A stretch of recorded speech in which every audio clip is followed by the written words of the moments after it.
Hello guys, so today I'm going to show you how to make colors pop in Adobe Photoshop. Today you're going to see how to make colors pop.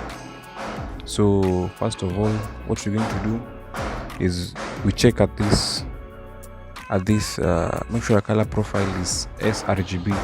If you can't see this one here, you can just click this arrow and then make sure it's document profile to see if this one will show. So if your image is not sRGB, what you'll do is you'll go to edit and then choose convert to profile, and then the profile should be, mine is already set, so yours will just choose sRGB color profile and then click OK.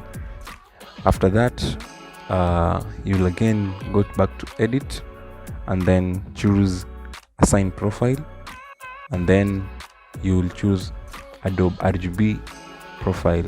If you click it, you'll see the colors pop. If you preview, that is it. That's how we make our colors pop in Adobe Photoshop. So once that one is done, just click OK, and then you can see that is the before, that is the before, that is after, before, after. If you're new to this channel, kindly consider subscribing, liking and sharing my videos. Also click on the notification bell for more tutorials.